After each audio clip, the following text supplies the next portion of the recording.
Assalamualaikum warahmatullahi wabarakatuh. Hai, apa kabar semua? Saya berharap Anda semua dalam keadaan sehat ya, sehat walafiat dan terus bisa berkarya.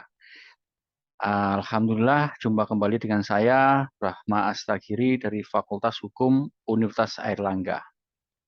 Hari ini sekali lagi kita akan masuk dalam pembahasan hukum pidana pers ya. Topik detail hari ini adalah definisi peran dan fungsi pers di Indonesia. Nah, siap ya? Ayo kita mulai. Capaian pembelajaran kita hari ini at least ada 4. Ya, pertama kita akan membahas definisi pers, kedua peranan pers, ketiga fungsi pers, dan terakhir sebagai bonus kita akan memberikan juga pola kritik terbaik bagi pers. Yang pertama, definisi pers. Sesuai dengan definisi yang diberikan oleh Undang-Undang Pers, ya. Pers adalah lembaga sosial dan wahana komunikasi massa yang melaksanakan kegiatan jurnalistik, teman-teman. Meliputi mencari, memperoleh, memiliki, menyimpan, mengolah, dan menyampaikan informasi.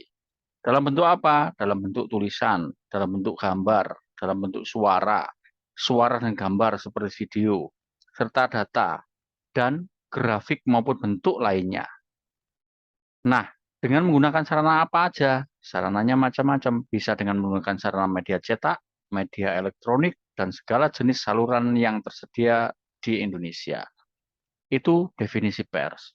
Berikutnya, kalau kita membahas peranan pers, apa peranan pers?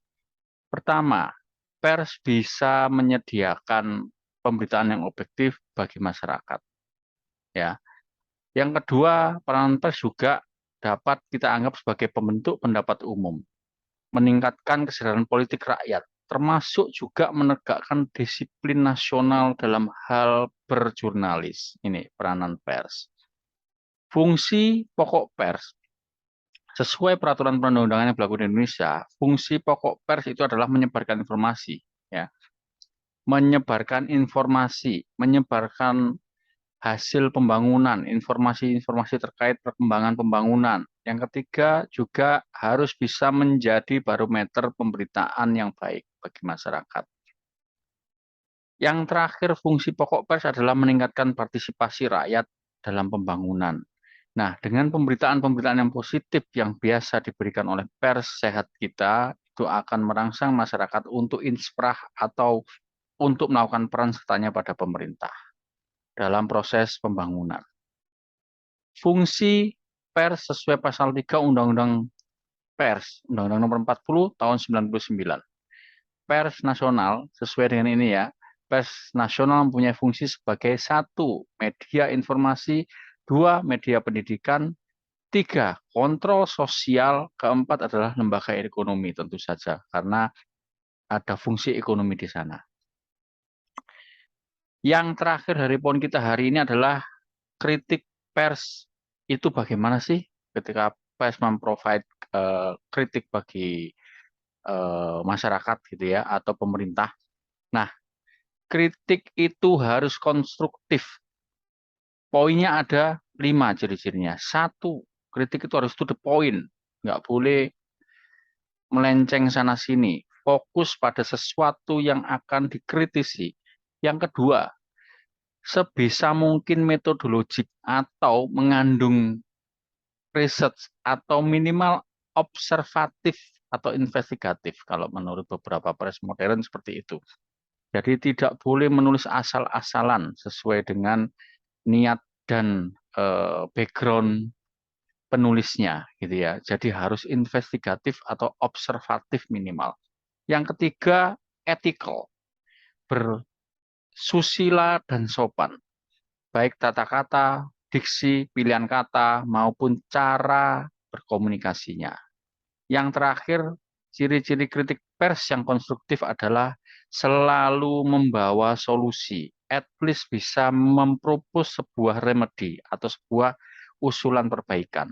Nah, ini ya ciri-cirinya. Nah, jadi dalam hal ini kita bisa pelajari atau kita petakan bahwa pola kritik pers itu harus limitatif dan restriktif. Artinya apa? berupa expression of opinion gitu ya, pendapat-pendapat atau ekspresi pendapat gitu ya. Pendapat itu boleh macam-macam, tapi ada pola skemanya. Yang kedua adalah kritik boleh mengandung pernyataan tidak setuju, boleh saja tidak setuju. Ya, asal disampaikan dengan cara yang baik.